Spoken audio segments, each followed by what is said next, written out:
선물? 사람 말이야. 네. 네. 좀 사람 인천대학교 양춘호입니다. 여러분 다시 한번 인사드리겠습니다. 반갑습니다.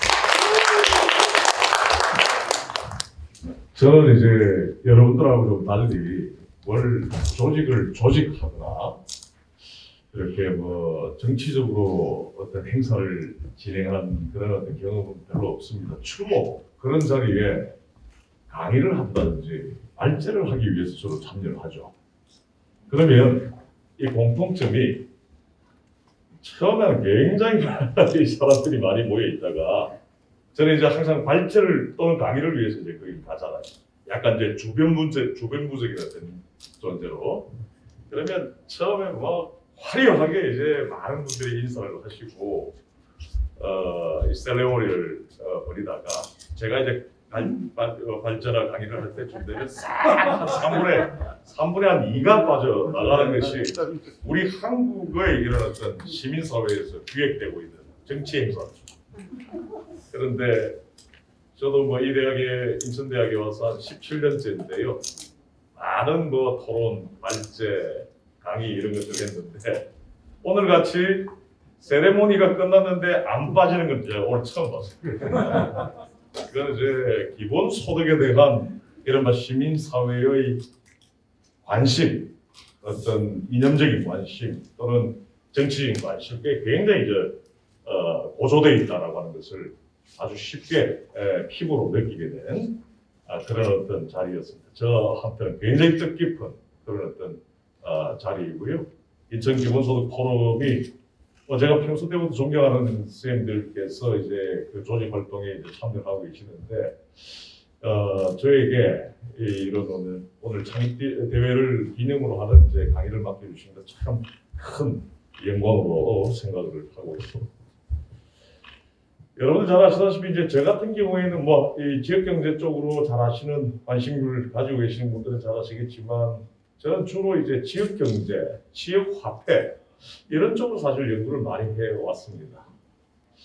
근데 이제 기본 소득을 제가 10년 전부터, 20년 전부터 연구를 한 사람은 아닌데요. 한 몇 년 전부터 우리 한국의 정치권 일각에서, 그러니까 지자체 일각에서 기본 소득을 지역 화폐로 지급하겠다라고 하는 이른바 주장이 나왔죠. 여러분 잘 아시죠, 그죠? 누가 그렇게 주장냈다 하는 것도 제가 여러분들 잘 아실 거라고 보고 제가 생략을 하도록 하겠습니다. 그러면서 이제 제가 지역화폐 연구자로서 기본소득을 사실 고민하게 되었고 연구를 하게 되었다라고 하는 것도 여러분들께 고백을 드립니다. 사실은 기본소득을 지역화폐로 지급하는 방안이 굉장히 획기적이라고 저는 생각을 하는데요. 아무튼 스페인 바르셀로나에 제가 7년 전에 갔을 때 보니까 바르셀로나 북동부의 기본소득을 물론 이제 바르셀로나의 기본소득은 완전 기본소득은 아닙니다. 그러니까 모든 이들에게 주는 기본소득은 아닌데 이른바 이제 조금 어려운 사람들에게 조건 없이 주는 그런 어떤 기본소득인데 그 기본소득의 한 25%를 지역화폐로 지급하는 것을 제가 한 7년 전에 봤었는데 뭐 그런 것들이 유럽에서 굉장히 높게 평가를 받고 있는데요.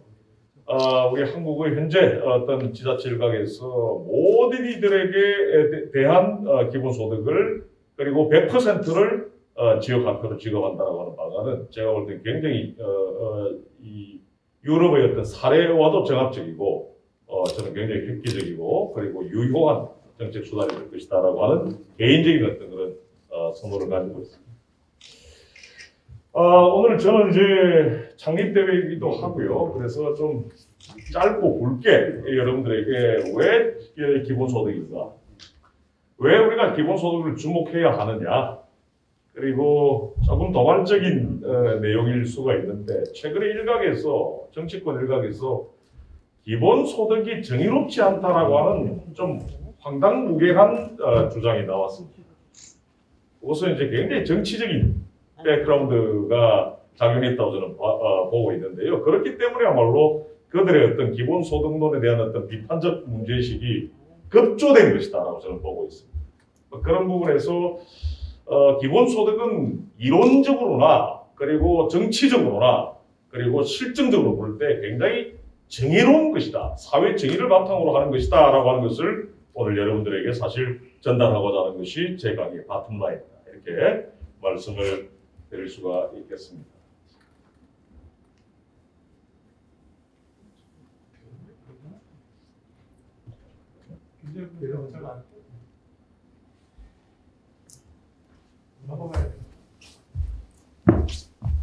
예. 그래서 오늘 잠깐만요. 네, 목차로 다시 한 번만 돌아가실까요? 이게 컨트롤링이 안 되네요. 보니까.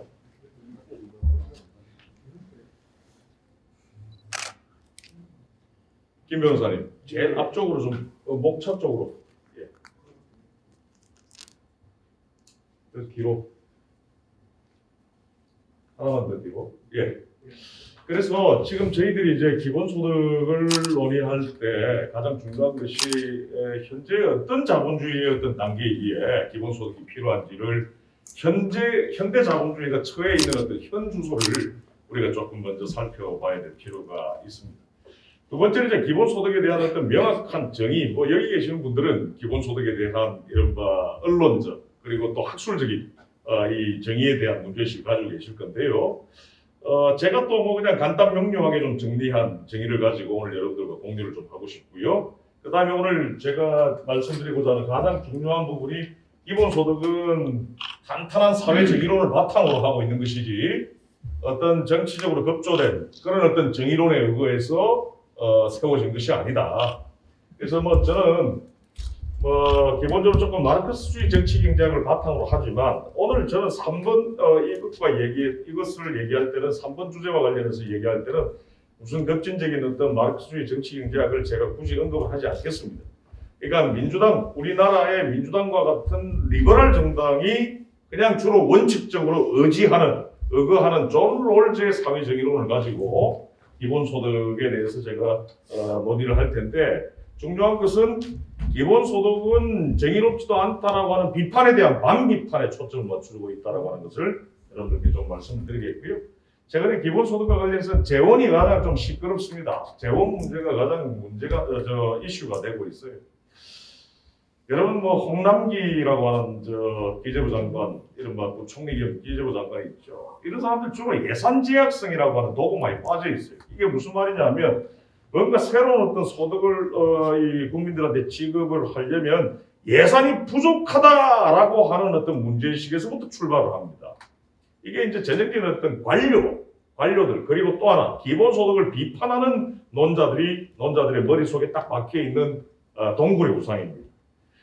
예산이라고 하는 것은 언제든지 여러분 잘 아시다시피 기존의 세출을 줄여서라도 그죠? 그리고 기존의 어떤 조세 감면을 줄여서라도 그리고 기존의 어떤 세액보다 정세를 할 때 예산 규모는 더욱더 늘어날 수 있다는 거죠.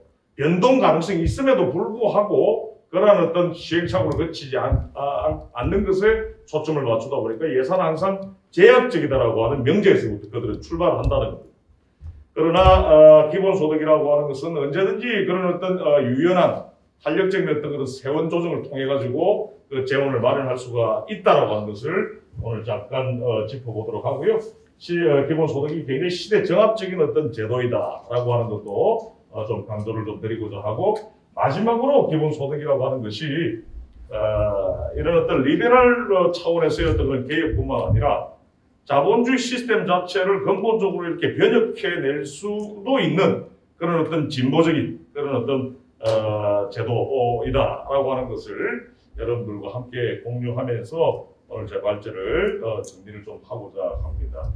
여러분 잘 아시다시피 현대 자본주의에서 가장 문제가 되는 것은 아까 우리 황진도 선생님 말씀하셨죠. 완전 고용 시대가 이제 다 끝났다는 말씀하셨습니다. 20세기 자본주의가 여러분 잘 아시다시피 1945년에서 제1차 오일 쇼크 때까지 약 한 30년 동안 자본주의 황금기라고 그래요. 자본주의 역사가 지금 한 250년, 300년 정도 잡고 있는데 자본주의가 한 300년 동안 작동되어 오는 과정에서 가장 잘 돌아갔던 역사가 1945년에서 제1차 오일 쇼크 때까지 30년간 주로 선진 자본주의 국가들이죠. 이때는 거의 완전 고용 수준까지 갔습니다. 왜냐하면 고성장, 고투자, 그리고 성장과 투자가 곧바로 고용으로 연결되는 이른바 자본주의 황금기였거든요. 그러니까 지금 이제 그런 시대가 아니잖아요. 대기업들 투자 안 합니다. 투자 안 하니까 고용이 없죠. 고용이 창출 안 되니까 소득이 줄죠. 소득이 주니까 소비가 주는 겁니다. 소비가 주니까 다시 기업들의 투자가 주는 거죠. 기업들은 투자를 안 하니까 계속 생산성도 떨어지고 있는 거예요. 지금 현대 자본주의에 있어서의 거시경제적 순환은 계속 밑으로 쳐박고 있다는 거죠. 이거는 현대 자본주의에 있어서 가장 중요한 부분이고요. 그렇기 때문에 고용도 늘 항상 경기가 좀 좋아졌을 때 늘어났다가 경기가 안 좋아졌을 때는 그냥 바로바로 그냥 고용이 조정되는. 미안합니다만 우리 전국의 10대 대도시 중에서 인천의 고용과 소득의 경기 탄력성이 제일 큽니다. 이게 무슨 말이냐면 부산에서는 1.5% GRDP가 깎였을 때 한 명 줄인다라고 한다면 우리는 1.5% GRDP가 만약에 줄었다라고 했을 때 인천 같은 경우에 4명이 잘려나갑니다. 그 정도로 우리 인천은 고용 탄력성이 굉장히 높은 대도시예요. 고용 탄력성이 높으니까 소득은 어떻습니까? 소득의 탄력성도 커질 수밖에 없는 거죠. 불안한 도시입니다. 우리나라 전반뿐만 아니라 인천은 더더욱 그렇습니다. 그래서 서민 노동자들 삶 자체는 불안정할 수밖에 없습니다. 피눈물을 흘리고 있습니다. 게다가 코로나까지 지금 맞이했죠. 서민 노동자들 정말 피눈물 흘릴 수밖에 없습니다. 그 다음에 여러분 생득적 요인, 이거 여러분 조금 생소한 용어지만 감을 잡으셨겠죠? 우리가 태어나면서부터 우리가 업고 가야 하는 하나의 어떤 격차죠. 그러니까 부잣집 아들들은 잘 먹고 공부 좋은 환경에서 과외 선생 붙여가지고 공부해서 서울대학 가고, 가난한 학생들 머리가 뛰어나고 정말 열정 있는 친구임에도 불구하고 집안이 그렇게 어렵다 보니까 그렇지 못하는, 그래서 그냥 실업계 같은 데 갈 수밖에 없고 또 뭔가 이렇게 저임금 노동자가 될 수밖에 없는 이런 어떤 생득적 요인에 의한 격차는 굉장히 심각해지고 있습니다. 우리나라뿐만 아니고요, 전 세계에서도 부모의 어떤 자산 격차에 의해서 자식들의 이른바 기회 격차가 그대로 비례해서 나타나는 거죠. 우리 서울대학의, 우리 한국의 스카이 같은 이 대학, 특정 대학 얘기를 해서 좀 죄송한데요. 한국의 스카이라고 하는 대학이 있죠. 그 대학의 부모들은 우리 나라 전체 소득에서 평균 소득 분위에서 소득 1분위, 2분위, 3분위, 4분위, 5분위, 1분위가 가장 부자들이라고 한다면 1분위 중에서도 5% 안에 들어가는 수준입니다. 평균이에요. 일본에 가면 여러분 잘 아시다시피 동쪽에 도쿄대학, 서쪽에 교토대학 같은 양대 최고의 명문대학이 있습니다. 그 들어가려면 일본 내에서 소득 3%, 4% 이내에 들어가는 부자들의 자식들만 들어간다는 생득적 요인에 의해서 격차가 굉장히 심화되고 있다고 하는 거예요. 어느 집안에서 출생했냐에 따라서 기회에 대한 접근의 격차가 발생하는 거죠. 기회조차 잡지도 못하고 그야말로 저소득층 노동자, 저임금 노동자로 전락하고 있고, 그리고 자산이 없어서 뭔가 투자의 기회도 찾지 못하고 가난한 삶을 살 수밖에 없는 이런 어떤 생득적 요인에 의한 격차가 굉장히 커진다. 왜? 20세기 자본주의 황금기 때는 그래도 오늘 노동운동 하신 선배님들 많이 계시는데 잘 아실 겁니다. 대기업들이 고용을 했단 말이에요. 투자를 하고 고용을 했단 말입니다. 없어도 성실했던 공업계 고등학교를 나왔던 선배들이 주로 대기업에 취직을 많이 하셨습니다. 그랬기 때문에 생득적 격차가 약간 상대적으로 좀 줄었던 시대였죠. 그러나 지금은 대기업에 의해서 거대한 어떤 경제적인 동력이 사람들을 고용 흡수하는 동력으로 발휘되지 않고 있기 때문에야말로 생득적 격차에 의한 이른바 자본주의 양극화는 더욱더 심화되고 있다라고 하는 사실. 이걸 여러분들 머릿속에 넣어두셔야 될 필요가 있습니다. 그 다음에 아까 우리 원하훈 선생님께서 인사 말씀하실 때 아주 정확한 이 통찰을 발휘하셨는데요. 아까 자동화 이런 말씀하셨습니다. 그죠? 요즘 최근에 AI를 베이스로 하는, 옛날에 20세기 자본주의에 있어서는 여러분 뭡니까? 이거 컨베이어 벨트 시스템, 베이직 플랫폼으로 사용하는 생산 과정이 작동됐죠. 이제는 모든 것들이 인공지능, 로봇, 그죠? 이런 어떤 AI를 토대로 하는 어떤 생산 과정으로 가자 하는 것이 이제 4차 산업혁명인데 인공지능, 로봇화, 자동화 같은 이 기술 혁신이 굉장히 럭셔리하고 굉장히 혁신적으로 보이지만 기본적으로 우리 노동자나 서민의 어떤 삶에 대해서는 인노동 고용량이 현저한 감소를 초래한다는 사실은 아까 선배님들 말씀하셨던 부분 굉장히 정확한 지적입니다. AI를 통해서 AI가 예를 들어서 지금보다 40% 더 진전되면 고용이 삭감되는 것은 약 65% 정도 삭감된다고 이야기할 정도입니다. 그 정도로 심각하고 이른바 AI가 가지고 있는 고용 감소적 어떤 영향이 굉장히 크다는 것도 우리가 알아야 할 텐데 AI라고 하는 것은 여러분들 무슨 속도로 지금 일반화되고 있다는 것 여러분들 잘 아셔야 될 필요가 있겠고요. 1945년 이후에 컨베어 벨트 시스템에 의한 이른바 나름 자동화된 어떤 생산 과정이 몇십 년에 걸쳐가지고 일반화됐던 것이 아니라요. 비단 한 2, 3년 안에 전 세계를 석권을 했다라고 하는 그 역사를 여러분들이 떠올리시면 AI가 얼마나 무슨 속도로 앞으로 일반화될 것인지는 여러분들 쉽게 예측하실 수가 있을 것 같습니다. 다음. 그 다음에 여러분 여성분들도 오늘 많이 계십니다. 이 부분 현대자본주의에서 굉장히 심각한 문제입니다. 이건 사실은 좀 좌파적 또는 급진적인 어떤 정치 경제학 외에는 참 다루지 않았던 이 영역이어서 제가 오늘 이 부분은 꼭 다루고 싶고요. 기본소득을 생각할 때 이 부불노동의 문제는 뗄래야 뗄 수가 없는 중요한 문제, 현대자본주의의 고유한 이른바 고질적인 문제인데요. 여러분들 부불노동이 뭐냐? 처음 들어보신 분도 계시고 노동운동 하셨던 선배님들 뭐 다 기억하실 겁니다. 시민운동 하셨던 분들 다 정치경제 하시면서 이거 다 접하셨을 텐데요. 지불하지 않는 노동을 말합니다. 부불. 지불하지 않는 unpaid 레버예요. 이게 무슨 말이냐면 가장 대표적인 케이스가 여러분 가사노동입니다. 저희 어머니 그 교회 속에서 평생 가정주부로 사셨습니다. 엄청난 그 강도의 가사노동을 해오셨어요. 근데 단 우리 아버지의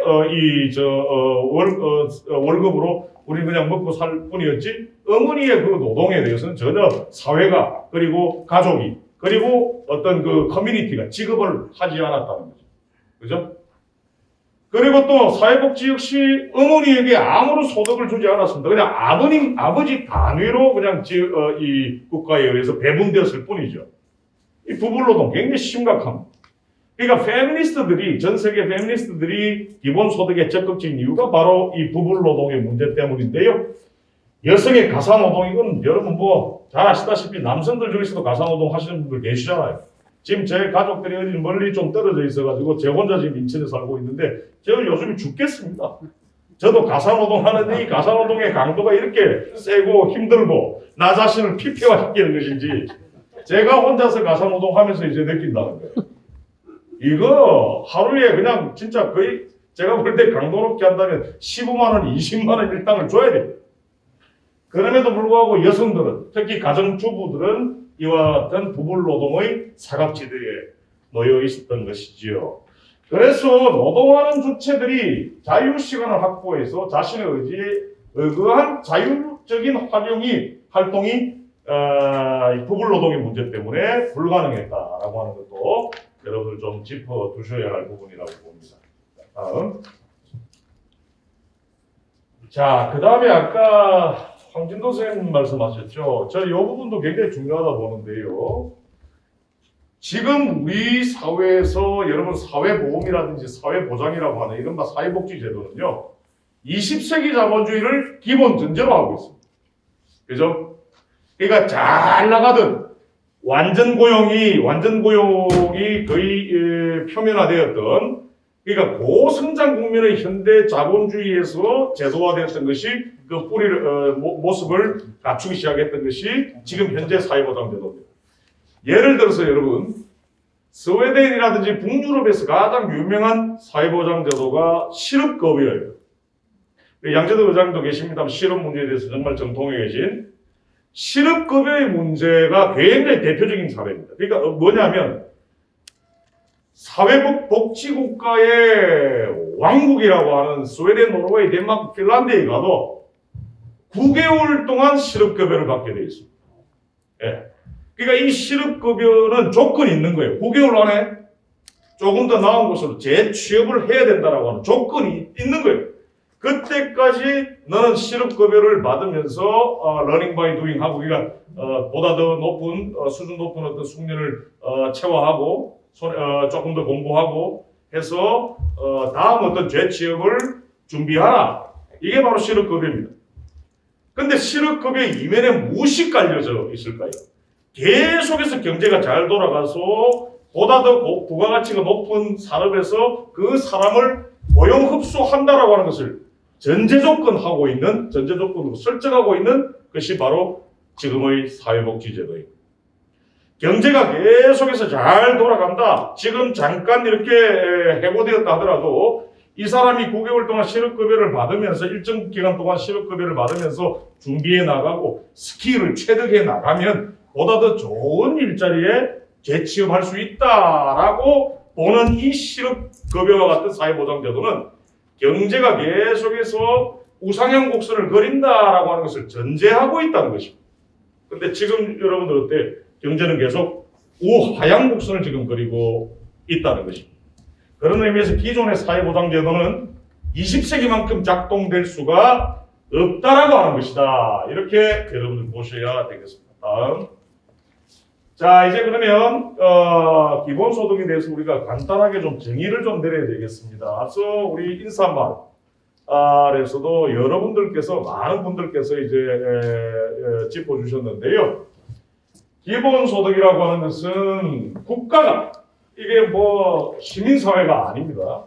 국가 또는 지자체가 그러니까 경기도 차원에서만 지급해도 그는 기본소득이 될 수 있습니다. 인천시 차원에서만 지급해도 기본소득이 될 수 있어요. 그러니까 국가 또는 지자체가 모든 국민 그리고 시민에 대해서 그들의 최저한의 생활을 보장하기 위한 현금을 지급하는 제도다. 최저한의 인간다운 삶, 최저한의 삶을 보장하기 위해서 지급하는 현금이 바로 기본소득이다. 그러니까 여러분들 많은 우리 일반 노동자들은 타율적 노동을 하고 있어요. 먹고 살기 위해서 어쩔 수 없이 노동을 해야죠. 그렇지 않습니까? 먹고 살기 위해서 타율적으로 누가 이 임금을 주는 사람에 의해서 임금을 주는 사람의 종속된 그런 어떤 노동을 제공하는 거예요. 그러나 그런 어떤 타율적 노동을 하지 않고도 생활을 할 수 있는 수준의 소득을 아까 황진도 선생님 말씀하셨듯이 보편적으로 그리고 무조건적으로 그리고 정기적으로 지급하는 것이 바로 기본소득이다. 다음, 가장 뭐 세계적인 이제 기본소득론자의 이 기본소득의 정의를 제가 오늘 조금 코테이션을 좀 했는데요. 기본소득이라고 하는 것은 한 사회 모든 성원 개개인들에게 모든 국민들에게 다른 소득 원천이 있든 없든 부자이든 가난하든 사회보장제도를 적용받고 있건 그렇지 않건 아무 조건도 내걸지 않고 현금의 형태로 정기적으로 소득을 지급하는 것이다. 이렇게 정의하고 있습니다. 이 정의가 제가 볼 때 가장 학술적으로도 널리 통용되고 있는 정의다. 이렇게 말씀드리겠고요. 그 다음에 이제 사회보장제도는 앞서 말씀드렸듯이 사회보장제도는 조건이 있는 겁니다. 재취업을 해야 된다. 재취업을 해준다면 나는 너에게 실업급여를 제공할 것이다. 라고 하는 이른바 조건이 있는 반면에 사회보장제도는 조건을 부여하고 있는 반면에 기본소득은 조건을 부여하지 않는다. 다음. 그래서 기본소득은 국가가 국민에게 기본소득을 보장하는 제도인데요.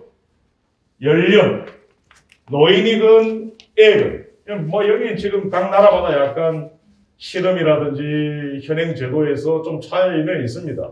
원래 기본소득의 원로는 원래 아주 오리지널리티를 가지고 있는 논의는 태어나자마자 태어난 지 얼마 안 된 예를 들어서 한 살도 채 안 된 갓난아기에도 사실 기본소득을 지급하게 되어 있습니다. 그러나 이제 재원의 문제 때문에 나라별로 뭐 14세 이상 또는 17세 이상 또는 20세 이상 지급하자라고 하는 이른바 각 나라마다 그 재원의 특수성, 재원 양상의 특수성에 따라서 이제 기본소득 논의는 조금씩 다양해지지만 기본적으로 기본소득이라고 하는 것은 연령을 따지지 않는다. 그러니까 할아버지 할머니이건 태어난 지 얼마 안 된 갓난아기이건 묻지 않고요. 성별, 소득 수준을 묻지 않고 그 사람의 소득 보상 형태로 일정 금액을 지급하는 것이 바로 기본소득입니다. 다음. 결국은 기본소득은 이제 다시 이 결론을 정리하겠습니다. 그 누구라도 최저한의 생활보장을 누릴 수 있게 하는 제도다. 그 사람의 각 개인의 최저한의 생활을 보장해주기 위한 소득 지급 제도다. 이렇게 볼 수가 있겠습니다. 그러니까 오늘 일을 그만두었다, 일을 할 수 없다 등의 이유가 없어도, 그러니까 사회보장제도 같은 경우는 일을 못하겠다라고 한다면 사회보장, 예를 들어서 노동, 실업과 관련된 사회보장 급여를 받지를 못하지요. 이런 어떤 내가 일을 그만두었다, 아니면 나 일을 못하겠다 라고 하는 그런 어떤 각 개인들이 얘기하는 여러 이유들이 있겠지만 그 이유들을 막론하고 그런 어떤 이유가, 별다른 이유가 없어도 최저한의 생활을 영위할 수 있도록 돈을 받게 하는. 그러니까 정부가 개인 모두에게 조건 없이 지급하는 것이 기본소득이다.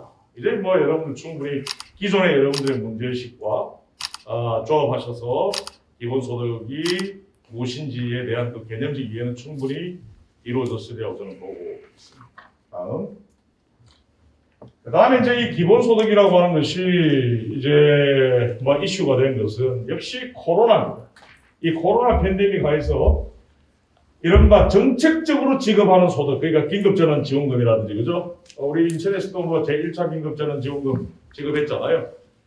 그러니까 이 코로나 때문에 정부 또는 지자체가 정책적으로 지급하는 소득이라고 하는 것이 이슈잉되면서 각광을 받으면서 기본소득이라고 하는 것이 더 큰 담론으로 주목을 받기 시작했다. 여러분 어느 정도냐 하면요. 영국의 보리스 존슨 총리 같은 경우에는 여러분 시장 원리주의자입니다. 아주 보수적인 사람들이에요. 아주 신자유주의자예요. 그런데 영국 총리는 지금 코로나 이후에 지금 기본소득을 지금 적극적으로 검토하고 있다고 그러죠.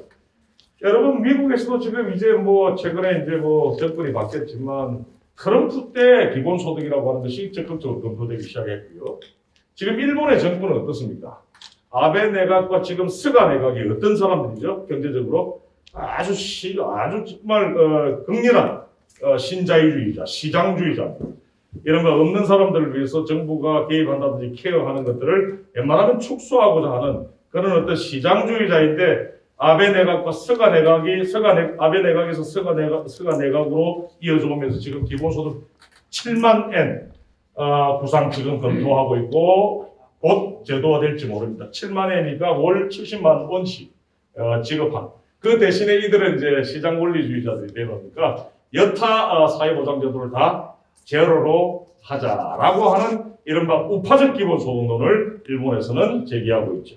그러니까 기본소득론이라고 하는 것은 오늘 방금 여러분들과 함께 나누었던 이 기본소득에 대한 정의는 공통적인 것으로 기반하고 있으나 기본소득에 대한 어떤 구체적인 어떤 구상들은 나라별로 그리고 그 정치권의 이념적 성향별로 약간씩 다르게 나타나고 있는 것은 사실이다. 예. 그래서 제가 볼 때 특정 정치인의 이 이름을 언급하는 것은 좀 조심스럽습니다만 이재명 도지사, 경기도지사가 내걸고 있는 기본소득론은 그렇게 급진적이지도 않은 전 세계의 어떤 그런 기본소득 구상을 지식사회학적으로 보면 딱 리버럴, 딱 중앙 정도에 있는 기본소득이다. 그러니까 기본소득을 위한 재원에 대한 어떤 구상이건 기본소득의 어떤 그런 폭이건 기본소득에 대한 어떤 그런 질적인 어떤 구상 등등 여러 가지 봤을 때 딱 중앙 정도 뉴트럴한 레벨이지 급진적이지도 일본과 같이 우파적이지도 않은 그런 어떤 좀 균형 잡혀 있는 기본 구상론이 또 다행히 우리 한국에서는 좀 주류를 형성하고 있다라고 하는 말씀도 학자로서 드리도록 하겠습니다. 예. 그 다음에 이제 중요한 부분인데요. 기본소득이 왜 정당성을 가지고 있느냐. 기본소득은 왜 정당한가 하는 문제입니다. 우리 기본소득 포럼 멤버들은 이 부분을 저는 제일 앞으로도 좀 고민도 많이 하시고 공부도 많이 하셔야 되고 인천 기본소득 포럼이 정례적으로 이 부분과 관련된 이른바 브레인 워밍업을 좀 해야 될 필요가 있다는 생각을 저는 개인적으로 하고 있는데요. 전통적으로 아까 이야기했던 이 유럽의 기본소득론자들 그러니까 기본소득이라고 하는 것을 가장 20세기 이후에 가장 먼저 제시했던 기본소득의 주류들이 기본소득은 바로 이와 같은 네 가지 인간의 권리 때문에 정당한 것이다라고 이야기합니다. 이게 지금도 사실은 아주 뭐라 그럴까요? 좀 설득력 있는 논리로 활용되고 있는데 여러분들 한 사람 한 사람은 생활권이 있는 거예요. 생활권. 인간다운 생활을 할 권리가 있는 이 헌법에서도 다 명기되어 있는 여러분들의 권리. 김정인 변호사님 헌법 잘 아시겠지만 우리는 빈부격차, 그러니까 가난한 사람이건 부자이건, 여성이건 남성이건, 교육을 잘 받은 사람이건 그렇지 않은 사람이건, 나이가 많은 사람이건 그렇지 않은 사람이건, 인간다운 생활을 할 권리가 있는 거예요. 그러니까 예를 들어서 이거죠. 단적으로 이야기하자면, 인간다운 생활을 해야 될 텐데, 그 권리를 우리가 누려야 할 텐데, 가난해서 그 권리를 누리지 못한다. 그러면 그 사람들에게 인간다운 생활을 할 수 있는 권리를 그들이享受할 수 있도록 소득을 지급해줘야 된다라고 논리가 노출된다. 두 번째, 자유권이 있습니다. 인간은 자유롭게 뭔가를 결정하고 기획하고 활동할 수 있어야 할 권리가 있습니다. 근데 여러분들 임노동이라고 하는 건 뭡니까? 이상우 위원장님 계십니다만 이상우 위원장님 그 노동적 운동을 계속 하셨지만 솔직히 지금 공무원 노동을 하고 계시지만 노동 중에서 70% 이상은 자기의 진정한 의미에서의 자유와는 무관한 먹고 살기 위해서 어쩔 수 없이 하는 노동이거든요. 이건 자유권과는 위배되는 어떤 노동입니다. 이 자본주의의 근본적인 어떤 딜레마이기도 해요. 그래서 자유로운 어떤 활동을 할 수 해야 하는 권리가 있는데 자유로운 활동을 하기 위해서는 그 자유로운 생활을 위한 수단이 있어야죠. 그죠? 그 수단이 뭡니까? 소득인 것입니다. 그래서 바로 인간은 자유권이 있기에 보장되어야 하기 때문에 소득이 필요하다. 그 자유를 창조할 수 있도록 하는 소득이 필요하고 그것은 국가가 지급해야 된다고 하는 것이 바로 자유권에 의한 기본소득의 정당화 논리. 세 번째는 평등권입니다. 기회의 평등입니다. 많은 사람들 다 자유를 줬어요.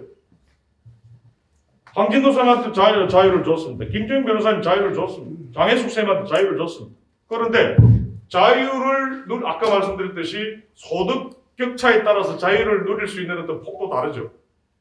소득이 탄탄한 사람들은 자유를 누릴 수 있는 이른바 기회가 더 클 수밖에 없다는 겁니다.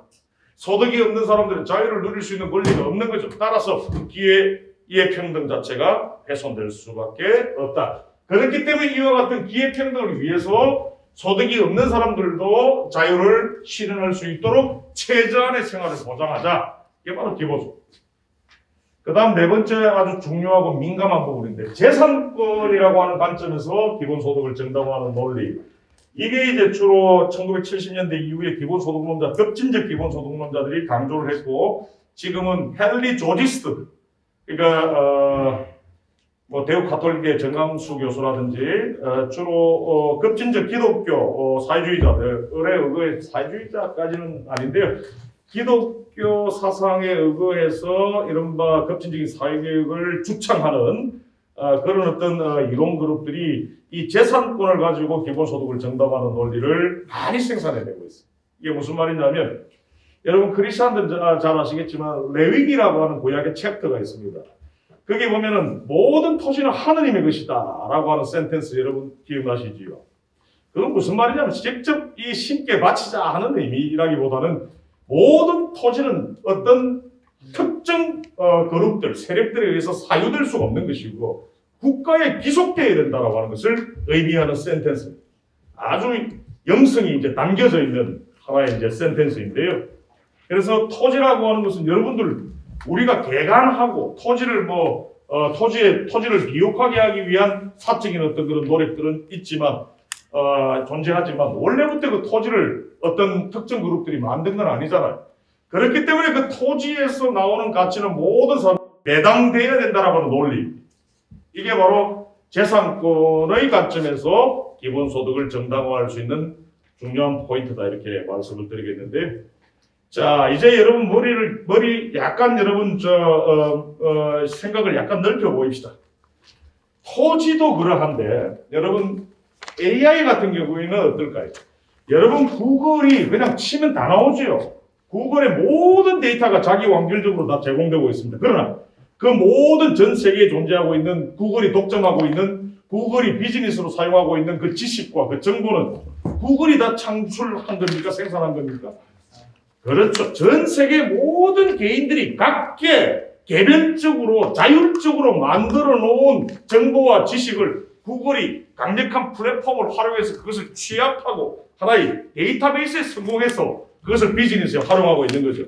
그렇다면 구글이 가지고 있는 정보와 지식이라고 하는 토지와 같은 재산도 만민에게 배당되어야 될 필요가 있다는 거죠.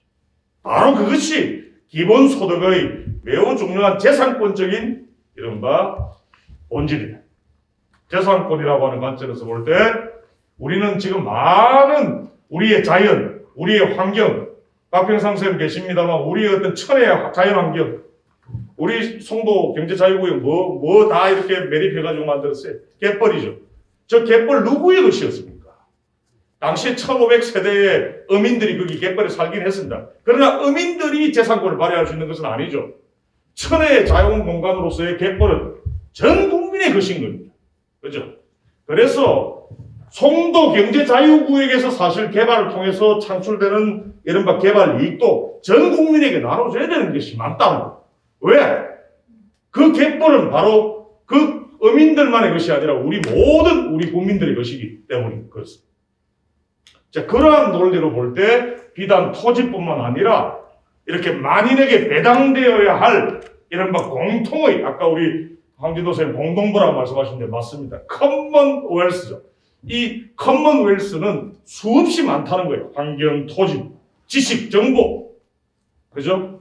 이런 것들에 대해서는 그것이 창출하는 부가가치를 만인에게 배당할 수 있도록 세금을 거둬야 됩니다. 이것이 기본소득론자들. 그리고 특히 헨리 조지스들 조금 이제 급진적인 어떤 기본소득을 구상하는 이 논자들의 공통적인 논리다 이렇게 말씀을 드릴 수가 있겠습니다. 생활권 아까 제가 설명을 했기 때문에 넘어가도록 하고요. 자유권도 넘어가도록 하고요. 평등권도 아까 넘어가도록 하고 재산권 하나만 딱 좀 말씀드릴게요. 그러니까 기본소득이 걸리는 모든 사람이 공동의 커먼웰스의 공동소유자라고 하는 것부터 도출된다.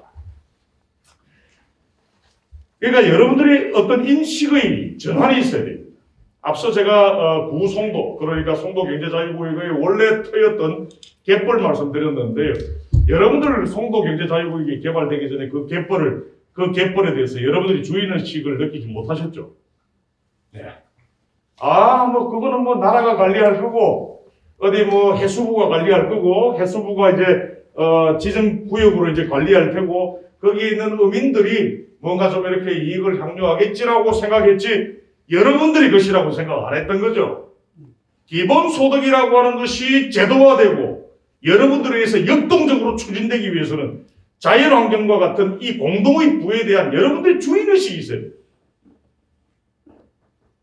여러분들 구글에 계속 치고 필요한 어떤 정보를 여러분들 얻고 계시죠. 그러나 구글이 가지고 있는 정보가 내 것이다라는 생각 여러분들 해보셨습니까? 여러분들 페이스북 하고 계시는 분들 계시죠? 페이스북이 얼마나 교활합니까? 우리가 많은 것들을 우리는 올립니다. 많은 정보들을, 지식을, 사진을, 많은 링크들을 올립니다. 그것을 완전히 그냥 기술적으로 데이터베이스화해서 그것을 필요로 하는 사람들에게 딱 적재적소로 아주 스피디하게, 섹시하게 배분하면서 플랫폼 피해를 챙기고 있다는 거죠. 그들에게 엄청난 세금을 물려야 된다는 것입니다. 그래서 그 세금으로 거둔 이른바 돈은 그 지식을 만드는 데 참여했던 만인에게 공동으로 배당돼야 된다는 거예요. 이게 바로 기본소득을 재산권적 차원에서 접근할 때 정당화할 수 있는 포인트라는 거죠. 이 부분 저는 정말 강조드리고자 하고요. 예. 그래서 토지, 환경, 천의 자원 같은 것에 대해서는 이른바 커먼웰스에 대해서는 강력한 세금을 붙여서 나중에 말씀드리겠지만 또는 구글 같은 어떤 이 플랫폼 기업들에 대해서는 빅데이터세, 그 다음에 이런 어떤 토지에 대해서는 토지 보유세, 그 다음에 뭐 AI에 대해서는 로봇세 같은 이런 어떤 새로운 세금을 매겨가지고 그 세원으로 기본소득을 더욱더 확대해서 지급해야 될 필요가 있다는 거죠. 이건선 선배도 계시지만 제가 이렇게 지역사회에서 급진적인 좌파 그룹들과도 저는 친합니다. 뭐 저는 그런 공부를 했었으니까요. 근데 이제 급진적 좌파, 특히 이제 계급적으로 볼 때 급진적 좌파들이 굉장히 우려하는 게 있어요. 양 교수님, 이 기본소득 하면은 가난한 사람들한테 이거 더 가야 될 사회보장제도가 약화되는 것 아닌겨? 그래서 그게 이제 인식의 굉장히 좀 제약인데요. 기본적으로 기본소득과 기존의 사회보장제도 사이에 트레이드오프 관계가 있다고 보는 거예요. 그러니까 기본소득을 하면 사회보장제도는 약화되고 사회보장제도를 강화하면 기본소득의 어떤 액수는 줄어들 것이다라고 보고 있는 트레이드오프 관계입니다. 보고 있는. 그렇지 않습니다. 왜 그렇지 않느냐? 사회보장제도는 여러분들 잘 아시다시피 소득세를 기반으로 한 세원을 가지고 사회보장제도에 지출을 투입하죠. 그러나 오늘 제가 말씀드렸던 기본소득을 위한 재원은 기존의 사회보장제도를 떠받치고 있던 소득세 베이스의 세원이 아닌, 법인세 베이스의 세원이 아닌, 기업소득과 개인소득에 과세하는 소득이 아닌 방금 이야기했던 토지보유세라든지 로봇세라든지 빅데이터세와 같은 공동부에 대해서 과세해서 얻는 그 세원으로 기본소득을 별도로 추동시키는 것이기 때문에 기본소득과 사회보장제도 사이에는 트레이드오프 관계가 존재하지 않는다라고 하는 것을 여러분들 인식을 하셔야 돼요. 기본소득론에 대해서 비판적인 분들이 우파이건 좌파이건 방금 같은 딱 그 논리로 들어옵니다. 그래서 저는 기본소득 제가 알기로는 이재명 지사도 그러하고요. 우리 한국의 주류 기본소득론자들이 구상하고 있는 것은 별도의 세원을 가지고 기본소득을 충실하게 제도화한다라고 하는 것에 그 목적이 설정되어 있습니다. 처음에는 기존의 어떤 세출을 줄이고 그 다음에 조세 감면 같은 것들 좀 줄여가지고 과표를 더 늘려가지고 이른바 조세 수입을 더 늘려서 기본소득을 좀 하다가 마지막에는 정세를 한다는 거예요. 그 정세의 일환으로 로봇세라든지 빅데이터세라든지 오늘 제가 이야기했던 토지 보유세 같은 새로운 어떤 세원을 발굴해낸다. 그렇게 될 때 기존의 어떤 소득을 베이스로 하는 소득세를 세원으로 하는 이른바 사회보장제도는 후퇴하지 않는다라고 하는 것들 오늘 제가 좀 강조를 좀 드립니다. 자, 이제 서서히 이제 오늘의 본론인데요. 제가 결론부터 말씀드릴게요. 특정 인물을 얘기해도 되나요? 임종석 씨라는 사람 참 제가 많이 아쉬웠어요. 임종석이라고 하는 분이 굉장히 저는 이렇게까지 해야 되나 싶은 마음이 들었었어요. 왜냐하면 첫 번째는 기본소득에 대해서 기본소득론자들에 비해서 알고는 있느냐라고 하는 개인적인 좀 우라통이 터졌던 부분이고요. 두 번째는 기본소득이라고 하는 매우 어떤 한 사회의 어떤 변혁에 직접적인 영향을 줄 현대 자본주의의 변곡점으로 작용할 이 중요한 담론을 그들의 어떤 정치적인 이해관계를 가지고 그것을 아무 공부 없이 급조된 어떤 담론으로 기본소득이 정의 높지 않다라고 이야기한 것에 대해서 저는 굉장히 유감스럽습니다. 저는 공론회장에서도 그것을 제기를 했는데요. 기본소득이 정의롭지 않다라고 이야기를 하면서 제가 이거는 너무너무 정치적으로 급조된 속된 말로 쓰레기 담론이었기 때문에 제가 SNS에서 기본소득은 정의론을 바탕으로 하고 있는 것이다 라고 하는 글을 쓴 적이 있습니다. 그걸 제가 오늘 그 앱기스를 여러분들에게 조금 설명을 드리고자 하는데요. 그러니까 무슨 급진적인 어떤 정의론, 마르크스주의 정의론 이런 얘기 제가 하지 않고요. 그냥 민주당 정도가 우리나라의 민주당 정도 되는 리버럴 정당이 그 원칙으로 활용하고 있는 존 롤즈의 하버드파죠. 미국 하버드파죠. 존 롤즈의 사회 정의론을 가지고 기본소득은 정의로운 것이다라고 하는 것을 말씀을 좀 드리도록 하겠습니다. 롤즈라고 하는 사람은요, 여러분 지금은 우파들도 공부하고 있어요. 제가 이 대학 교수로 오기 전에 저는 삼성경제연구소에 있었습니다. 삼성경제연구소가 어떤 조직이에요? 전형적인, 당시만 해도 여러분 지금같이 좀 이렇게 뒤에 숨어 있지 않고 전 국민적인 연구소 있잖아요. 한 17년, 18년 전에는 그죠? 기본적으로 삼성경제연구소 하면은 친기업 연구소입니다. 그런 친기업 연구소, 친부자 연구소임에도 불구하고 당시에 존 롤즈를 17, 8년, 19년, 20년 전에 본격적으로 공부를 하고 있더라고요. 왜? 기업도 이제 정의를 실현해야 된다고 하는 문제의식을 가지고 있었습니다. 그래서 정의론이라고 하는 것은, 존 롤즈의 정의론이라고 하는 것은, 여러분들 제가 애써 이념적인 이런 지평을 가르는 얘기를 해서 죄송한데요. 여러분들 위화감 안 가셔도 될 것 같습니다. 그냥 편하게 들어주시면 좋겠는데, 우파건, 중독은, 좌파건 다 그냥 이렇게 좀 기본적인 원칙으로 생각하고 있는 이른바 정의론이 존 롤즈의 정의론입니다. 존 롤즈는 이거예요. 존 롤즈라는 사람이 얘기하는, 이 학파가 얘기하는 정의는 첫 번째, 개인의 자유가 존중돼요. 개인의 자유가 존중되기 위해서는 기회의 평등이 보장돼야 된다. 그죠? 개인에게. 근데 기회의 평등은 아까 이야기했듯이 생득적인 어떤 요인에 의해서 제약된다라고 하는 말씀드렸습니다. 황진도 쌤한테 A라고 하는 기회를 줬고 장혜숙 쌤한테 A라고 하는 기회를 줬는데도 황진도 쌤의 어떤 생득적인 어떤 요인과 장혜숙 쌤이 가지고 있는 생득적 요인에 의해서 A라고 하는 기회를 구워 삶아낼 수 있는 역량은 서로 다를 수밖에 없습니다. 그죠? 그렇기 때문에 개인의 자유, 기회의 평등만 얘기하지 말고 기회의 평등을 보장해주기 위해서, 그리고 결과적으로 개인의 자유를 보장하기 위해서는 이른바 생득적인 배경과 이유에 의한 소득이나 생활 수준의 격차를 가능한 한 줄일 수 있는 사회체제, 이런 어떤 사회체제, 이런 어떤 룰이 정의로운 것이다라고 얘기를 하고 있습니다. 다음. 그래서 자유가 보장되고 기회의 평등이 보장된다 하더라도요, 생득적인 어떤 요인들에 의해서 실제적으로는 기회의 평등이 보장되지 않고 있는 것이 실제 현실 아닙니까? 그죠? 우리 언제든지 노동을 하고 언제든지 우리가 그 회사를 그만둘 우리는 자유가 있습니다. 기회의 평등은 있습니다.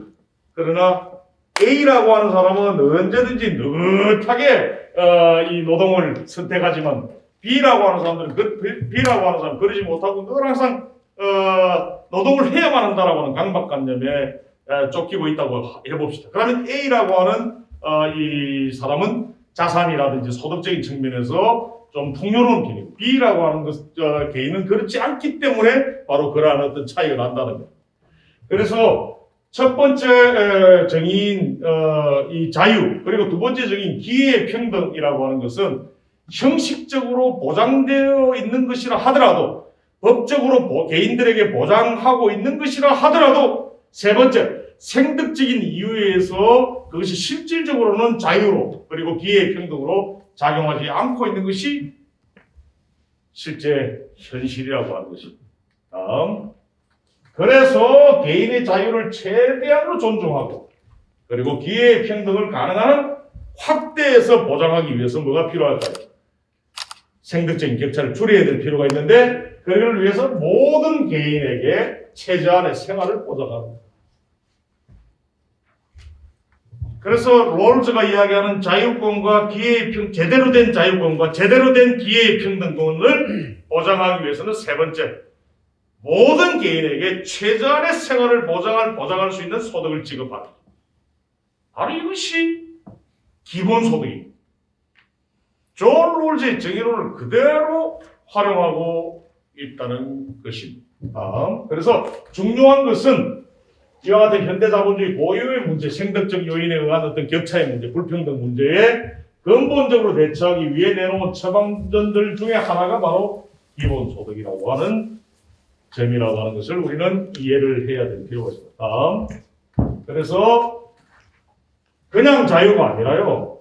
그냥 내가 직업을 선택할 수 있는 자유, 내가 공부할 수 있는 자유, 먹을 자유, 연애할 수 있는 자유, 이런 자유를 넘어서서 아예 일하지 않을 자유, 먹고 살기 위해 어쩔 수 없이 해야만 하는 임노동을 강요당하지 않을 자유마저도 기본적인 인권으로 인정을 해야만이 아까 롤즈가 첫 번째 조건으로, 정의의 조건으로 설정했던 제대로 된 자유를 누릴 수 있다라고 하는 것입니다. 그러면 이와 같은 일하지 않을 자유마저도 우리가 누리기 위해서는 뭐가 필요합니까? 최저한의 생활을 보장할 수 있는 소득이 필요하다는 것이죠. 그러니까 기본소득론은 아주 리버럴한 중도 정도 되는 정의론자들이 사실 주창하고 있는 것이다. 자유와 기회의 평등이라고 하는 정의에 입각한 것이다라고 하는 것을 우리 다 같이 이해를 좀 해야 될 필요가 있겠습니다. 그래서 다시 한 번만 좀 앞쪽으로요. 김 변호사님. 예. 그래서 이런 기본적인 인권으로서의 자유를 누릴 수 있도록 하기 위해서 모든 개인에게 평등하고 일률적인 형태로 그 개인들의 생활을 위한 원자를 지급하자는 것이 바로 기본소득입니다. 그래서 정리를 하겠습니다. 존 롤즈의 정의론에 의거해서 기본소득을 우리가 생각해 보면 이거예요. 그들은 첫 번째 정의의 조건을 자유, 개인의 자유, 두 번째 기회의 평등, 그죠? 세 번째가 그 기회의 평등이 실제적으로 작동할 수 있게끔 하는 건데 그러기 위해서는 뭐가 필요하다? 바로 기본적인 최저한의 개인의 생활을 위한 원자가 필요하다라고 하는 논리가 도출된다는 것입니다. 다음. 그래서 저는 이 기본소득이 정의롭지 않다. 이런 일각에서의 어떤 제기된 이 논의들은 과연 어떤 철학적, 이론적 토대를 가지고 있는 것인지가 저는 공식석상에서 묻고 싶습니다. 왜? 그들이 롤즈보다 더 좌파적인 급진적인 어떤 사회적 이론에 입각하고 있다라고는 저는 생각도 하지 않거든요. 한편으로 우파적인 정의론, 아까 이야기했듯이 존 롤즈의 정의론은 시장주의자들과 친기업주의자들도 채택하고 있는 사실 정의론입니다. 그런 의미에서 그들은 어떤 철학적인 어떤 이론적 토대가 없이 급조되어 있는 그런 어떤 정치적인 어떤 프로파간다였다 이렇게 저는 보고 있습니다. 참 유감스럽습니다. 한쪽에서 기본소득이라고 하는 것이 나왔다. 그러면 자기들이 예를 들어서 기본소득과 트레이드오프 관계가 있다고 보는 사회보장, 축소될 수밖에 없는 사회보장이라고 하는 것을 초점을 맞춰가지고 논쟁을 해야 되는 것이지 기본소득 그 자체를 싸잡아서 어떤 철학적인 어떤 이론적인 토대를 전혀 제공하지 못하면서 비판한 것은 우리 한국 정치의 좀 후진적인 어떤 현주소를 보여주고 있는 지금 집권 세력의 어떤 후진적 세력을 그대로 보여주는 부분이 아닌가라고 감히 말씀을 좀 드립니다. 그래서 아까 제가 구두로 잠깐 말씀드렸는데 주로 이제 좌파들이 이런 얘기들을 많이 합니다. 그러니까 복지국가, 강한 국가, 강한 복지국가, 지금보다 더욱더 강력한 어떤 사회보장과 사회보험을 확충하는. 주로 이제 기존의 이제 좌파들이 이런 선입견을 가지고 있는데요. 이들이 아까도 제가 말씀드렸듯이 기존의 사회보장제도하고 기본소득 구상 사이에 트레이드오프 관계를 그들은 자꾸 이제 전제를 하고 있는. 기본소득 하면 사회보장 준다. 이거예요. 그게 아니다라는 거. 아까 제가 세원을 별도로 설정한다라고 하는 얘기를 여러분들에게 충분히 드렸고요. 그 다음에 예산 제약성을 그들은 전제로 하고 이 얘기를 하고 있어요. 이게 무슨 말이다? 그러니까 기본소득을 위해서 예산을 투입하면은 기존의 사회보장제도에 투입했던 예산이 줄어들 수밖에 없다라고 보는 거예요. 저는 이 두 가지가 그들의 저는 동굴의 우상이라고 저는 생각하고 있고요. 자, 넘어가도록 하시죠. 아까 제가 충분히 짚었던 부분이라서요. 그래서 자연스럽게 이제 기본소득을 위한 어떤 새로운 어떤 재원이 뭐냐라고 하는 논의로 이제 귀착이 되는데 저는 적어도 제가 지금까지 공부해온 한국의 기본소득론, 기본소득 구상이라고 하는 것은 소득세를 베이스로 하는 기존의 사회보장제도에 투입했던 세원에서 돈을 빼앗아 와서 기본소득에 투여하다는 말이 아니고 이와 같이 새로운 세원, 토지보유세, 빅데이터세, 탄소세 같은 것을 기초로 낮은 보편 기본소득, 그러니까 낮은 수준의 월 30만 원 정도의 낮은 수준의 기본소득을 구상하고 있다라고 보고 있습니다. 소득세 인상에 의거하지 않고 있다라고 하는 것도 여러분들 이해를 좀 해야 될 필요가 있겠고요. 이에 대해서 홍남기의 논리가 뭐냐면 예산제약성 얘기를 한다. 그리고 기본소득을 반대하는 이유는 기존에 가난한 사람들이 향유하고 있던 사회보장제도가 축소하고 있기 때문에.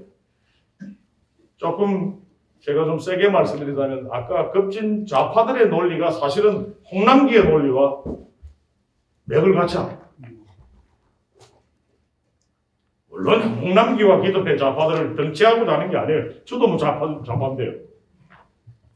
근데 인식의 구조가, 논리를 위한 인식의 구조가 사실은 맥을 같이 하고 있는 것. 사실은 예산 제약성을 전제로 하고 있는 것, 양자 사이의 트레이드오프 관계를 전제로 하고 있다. 그래서 기본소득이라고 하는 것은요, 기본소득을 지급하되 사회 서비스와 사회 보험의 확대를 동시에 강화하는 것. 그렇게 될 때 기본소득의 효과도 더욱더 커진다라고 하는 것. 즉, 기본소득이 바라는 사회 정의 역시 더욱더 큰 틀에서 실현될 수 있다라고 하는 것이다. 적어도 저는 이재명 지사가 제시하고 있는 기본소득론은 저는 이와 같은 것이다라고 이해하고 있지. 기본소득을 지급하니 사회보장 조금 우리 좀 크게 한번 줄여보자라고 하는 논리가 아니라고 하는 것을 강조를 좀 드리고자 합니다.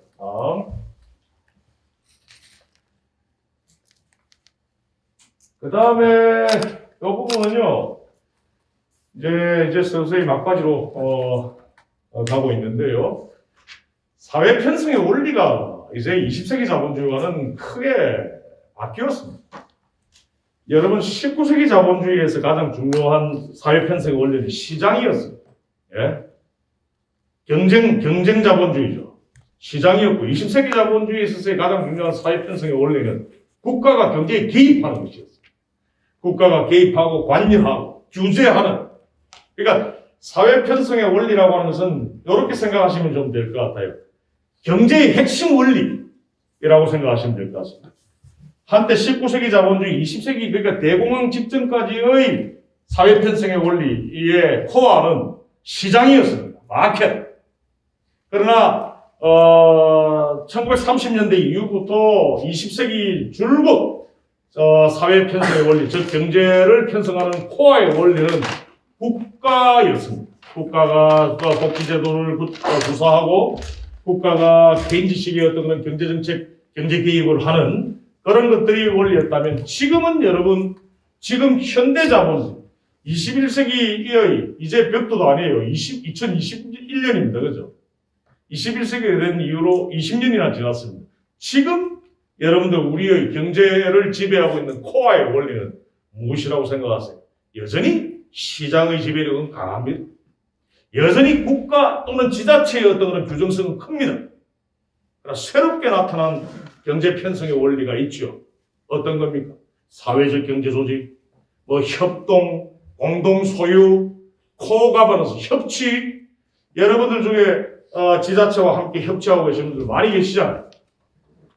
그래서 새로운 어떤 사회 편성의 원리가 등장했다. 그러니까 그것이 뭐다? 시장 원리가 아닌, 국가의 원리도 아닌 협동, 개인 간의 이 자율적인 어떤 협동의 원리가 매우 중요한 하나의 어떤 사회 편성의 원리로 작동을 했습니다. 그래서 시장 원리, 국가 원리, 계획 원리에 더해서 시민적 연대의 기반이 되는 자유로운 개인들 간의 협동 원리가 지금 우리 인천이라고 하는 작은 도시에서는 여러분들 체감하지 못하시겠지만 전 세계의 경제 중에서 ILO가 내놓은 통계를 보면 25~6%가 사회적 경제가 창출하는 이른바 시장 원리도 아닌 계획 원리도 아닌 개인 간의 자유로운 연대, 개인 간의 자유로운 협동, 개인 간의 자유로운 어떤 공동 소유 이런 것들을 기반으로 하는 경제가 전 세계 경제의 건 25% 차지하기 시작했다. 4분의 1을. 그렇다면 새로운 사회 편성의 원리가 정착되고 있다라고 해도 과언이 아니겠지요. 그렇다면 이런 어떤 새로운 어떤 사회 편성의 원리가 정착되고 있는 만큼 사회적 권리 역시 바뀌어야 된다. 시장의 원리가 메인 원리로 주요 원리로 작동하고 있을 때 우리의 어떤 자유권이 강화되어야 됩니다. 내 직업을 선택할 수 있는 자유 같은 것들. 국가의 원리가 코어의 원리로 작동하고 있을 때는 국가에 대한 어떤 개인의 권리를 강조할 수 있는 어떤 여러 가지 제도적인 루트가 보장되어야 되죠. 그러나 지금 같은 경우에는 이와 같은 자율적인 어떤 협동의 원리, 연대의 원리, 공동 소유의 원리, 사회 혁신을 베이스로 하는 어떤 경제의 원리가 코어 원리로 구축되어 있다고 한다면 개인의 기본권도 이에 맞춰서 바꿔야 되는데 바로 기본소득은 이와 같은 관점에서 이해되어야 될 필요가 있습니다. 시장이 주도했던 경제체제, 국가가 주도했던 경제체제가 아닌 이제는 제3의 어떤 경제체제가 나타나고 있는데 그 제3의 경제체제가 바로 개인의 어떤 자유시간, 개인의 자율적인 어떤 선택, 개인 간의 그런 자율적인 어떤 개인 간의 연대와 협동을 베이스로 하는 사회 편성의 원리이기 때문에 자유로운 개인, 연대할 줄 아는 개인, 협동할 줄 아는 개인이 양적으로 재생산되어야 될 필요가 있다는 거죠. 그것을 담보해 줄 수 있는 것이 바로 기본소득인 것입니다. 저는 간단하게 말씀드리자면 기본소득은 세 가지 의의가 변혁적인, 체제 변혁적인 의의가 있다. 요거는 이제 조금 리버럴한 담론을 조금 넘어서 레디칼한 어떤 담론으로 좀 들어가는데요. 지금까지 제가 고찰해왔던 기본소득이라고 하는 것은요, 저는 이 세 가지 의미의 강제로부터 개인을 자유롭게 만든다라고 저는 보고 있습니다. 자본주의 체제하에서의 개인들은 어떤 세 가지의 강제에 속박되어 있었냐면, 여러분들 이런 말 있죠? 재밌게도 신약 성서에 제가 알기로 사도 바울이 이런 얘기를 합니다. 먹지도 않은 사람들에게 나눠주지도 마라. 이게 사실은 막스 베버의 프로테스탄티즘의 윤리와 자본주의 정신이라고 하는 그 명제에서도 그런 얘기가 나오면서 이 자본주의 하에서는 노동을 신성시하는, 그러니까 어떤 식의 노동 신성시냐면 밥값을 해야 된다라고 하는 이 패러다임이 굉장한 어떤 지배적인 논리로 작동되어 왔습니다. 노동하지 않은 사람에게는 소득 주지 마라. 밥값을 해야 된다. 이 말은 무슨 말이냐면 노동과 소득을 통합적으로 이해하고 있습니다. 이게 바로 기존 현대자본주의의 가장 중요한 특징입니다. 소득이라고 하는 것은 노동의 기결이지 어떤 개인의 권리와 개인의 어떤 존엄성을 기반으로 하는 것이 아니다라고 왔던 거죠. 그래서 밥값은 해야 된다면서 노동과 소득을 통합적으로 묶어서 노동을 강제했습니다. 임노동을 강조한 거예요. 너 나가서 밥벌이 해와. 개인들에게 자유로워야 할 존엄성을 가지고 있는 개인들에게 이러한 어떤 임노동을 강제해왔고요. 두 번째는 남녀 간의 성별 분업이 명확하게 작동하는 봉건적인 가족 체제를 형성하면서 남자는 뭔가 밥 벌어 올 테니까 여자들은 밥을 해라. 여자들은 빨래하라. 라고 하는 이른바 이와 같은 첫 번째 어떤 강제에 의해서 두 번째 어떤 새로운 어떤 측면에서의 가족 레벨에서의 강제가 작동하기 시작했습니다. 봉건적인 어떤 가족.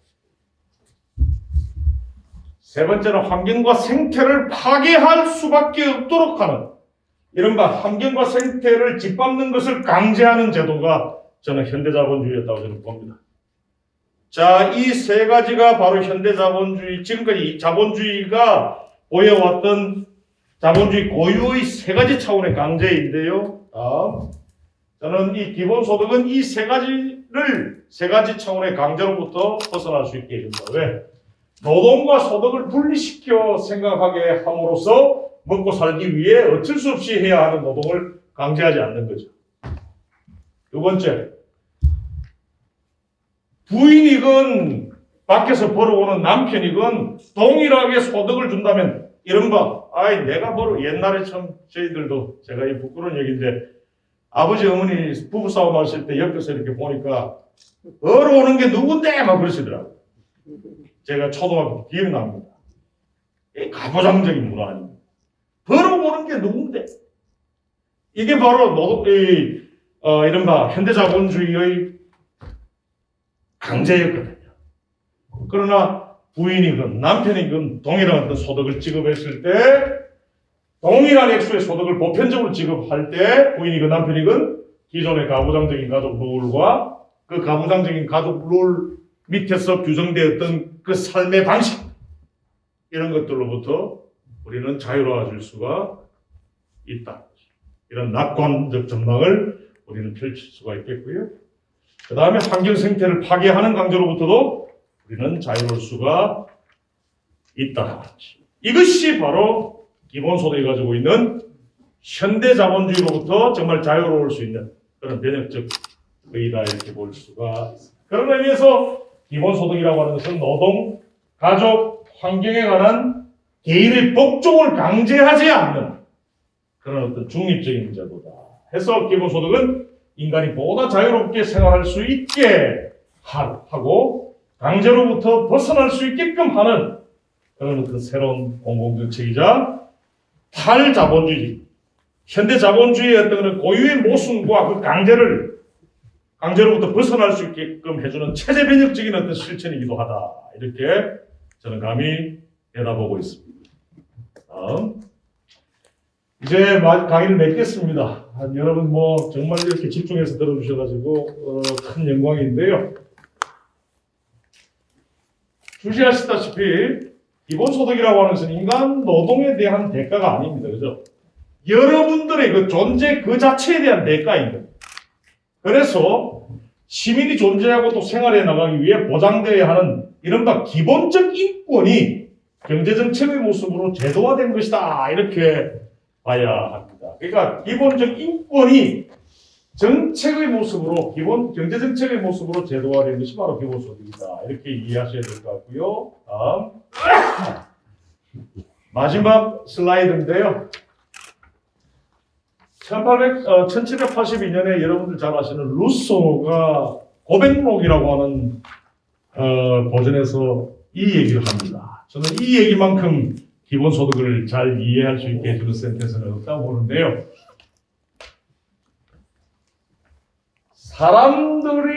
사람들 수중에 있는 돈은 자유를 위한 도구인데요. 내가 하고 싶은 걸 할 수 있고 내가 억지로 하는 임노동이 아닌 내가 내 자기 실현을 위해서 자유롭게 뭔가를 선택하고 행위를 하기 위해서 쓸 수 있는 돈이지만 사람이 길을 써서 벌어야만 하는 먹고 살기 위해서 벌어야만 하는 돈은 사람을 노예를 만드는 것. 현대자본주의에 있어서의 소득이란 우리의 노동과 통합된 소득이란 사실은 우리가 임노동의 노예로 전락되는데 유효하게 작용했던 돈이었습니다. 그러나 자신의 어떤 그런 어쩔 수 없이 해야 하는 어떤 노동과 무관하게 자기의 어떤 자유로움을 실현하고 그래서 자기를 실현할 수 있도록 하는 이른바 돈은 자기 수중에 있는 돈입니다. 바로 이것이 저는 기본소득이 아닌가 하는 생각을 여러분들에게 마지막으로 전하면서 오늘 제 프레젠테이션을 이것으로 끝내도록 하겠습니다. 한 시간 조금 더 진행이 예상이 되는데요. 지금 잠깐만 혹시 진짜로 시간이 9시에 끝내려고 그러는데 궁금해하거나 꼭 물어야 되겠다 하신 분 있으면 질문. 우리 양재덕 위원님께서 여기 그냥 마이크 없이 하셔도 될까요? 하나 핵심적인 건 이제 재원 문제인데 아까 말씀하시기를 재원은 토지 보유세, 탄소세 등 이런 거에서 만들어진다고 그랬는데 그런 거를 우리나라 같은 경우에 대략 계산해낸 게 있습니다. 어느 정도 되는지. 계산해 놓은 게 있는데 이제 추산이 좀 여러 추산이 있더라고요. 토지 플러스 자유연구소라고 하는 그 헨리 조지스트 연구기관이 있습니다.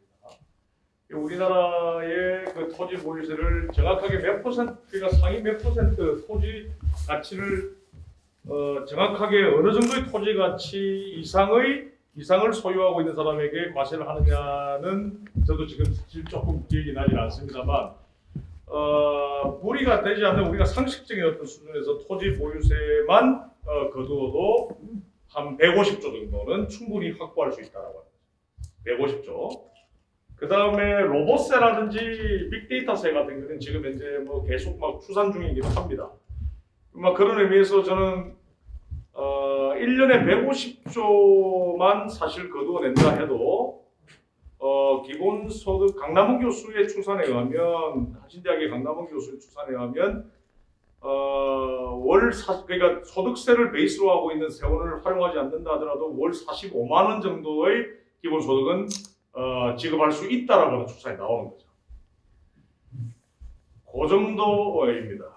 그러나 이제 빅데이터세라든지 로봇세가 사회적 합의에 의해서 제도화됐을 때는 이제 월 지급액 30만 원 이상, 그건 뭐 한 60만 원 이상의 이제 완전 기본 소득을 사실은 제도화해 낼 수도 있다는 거죠.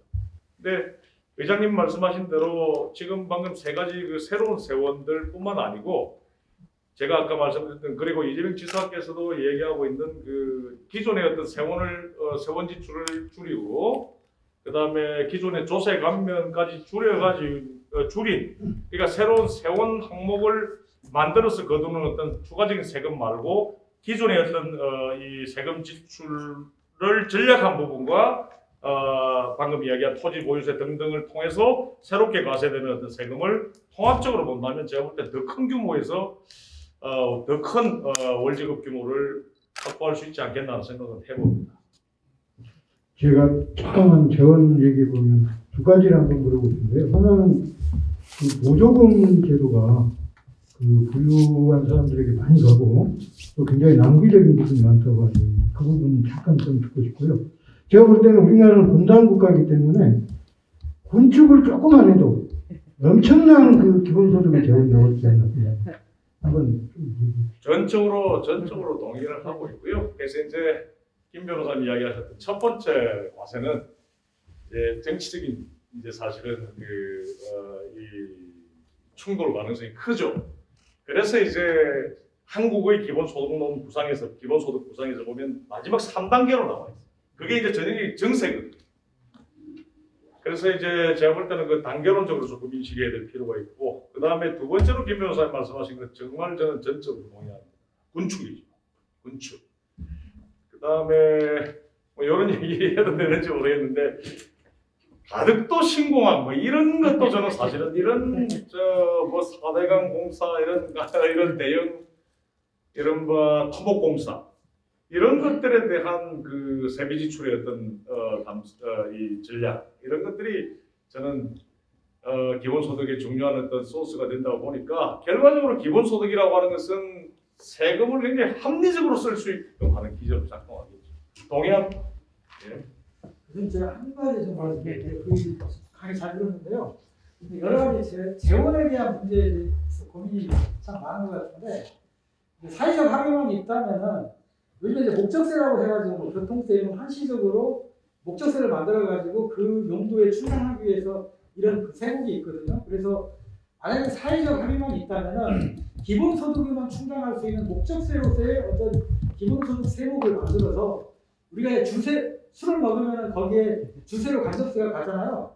그런 형태로서 자금을 이렇게 모을 수 있는 그런 방안도 물론 거기에는 이제 사회적 합의라는 전제가 따르는데 그런 방안도 한번 생각해 볼 수 있지 않을까. 좋은 생각이십니다. 그런 생각이 네, 맞습니다. 자본주의가 존재하는 한은 임노동은 존재할 수밖에 없는 생산체계가 유지가 되려면은 임노동을 채용을 해서 기계를 돌려서 제품을 생산해야 되는데 자본주의 사회에 하는 이런 그 자본이 없는 사람들은 임노동으로 할 수밖에 없지 않느냐. 근데 이제 그것이 이제 교수님 말씀은 굉장히 개인의 자유를 이제 제약하게 되고 그래서 이게 어떻게 보면 이제 배치되는 개념이 그렇게 그래요. 보면 그래서 이제 자본주의 오늘 사용하는 사실 도입부에서 네네. 강조를 했던 아까 오라군 쌤께서 아주 적실한 황진도 쌤이었나요? 두 분 중에 한 분이셨는데 이제 지금은 선생님 그 자본주의 사회에서 임노동은 필연적으로 할 수밖에 없지 않느냐. 네. 이게 이제 우리가 사실 19세기, 20세기 자본주의를 전전하고 있는. 뭐 완전 고용까지는 안 가더라도 고용이 계속 이제 이루어지고, 그죠? 그러니까 일자리가 계속 나올 때나 사실은 임노동은 필수다라고 하는 논리도 쓸 수밖에 쓰잖아요. 근데 AI, 뭐 자동화, 그죠? 로봇화. 지금 사실 뭐 아까 말씀드렸잖아요. 지금 AI는 급격하게 지금 보편화되고 있고 고용은 계속해서 줄고 있는데 임노동이 줄고 있잖아요. 그렇다면 새로운 어떤 개인의 어떤 활동, 개인의 어떤 노동, 그죠? 이런 것들에 대한 고민은 분명히 좀 필요하죠. 여기까지 하고 우리 교수님 임노동의 폭은 크게 줄 겁니다. 다음에 또 우리 포럼에 초대해서 좋은 주제 가지고 한번 또 듣기로 하겠습니다. 교수님 큰 박수 한번 부탁드립니다. 이제 2부까지 끝났고 어쨌든 오늘 이렇게 끝까지 남으셔서 좋은 강의 들으셨죠? 네, 감사합니다. 앞으로 우리 기본소득 저기 포럼, 인천 기본소득 포럼과 저희가 매월 마지막 화요일 날 이렇게 포럼 그 주제를 가지고 개최를 하려고 그러니까 앞으로 많은 호응과 참여를 해주시면 감사하겠습니다. 그럼 큰 박수 한번 치고 마치겠습니다. 감사합니다.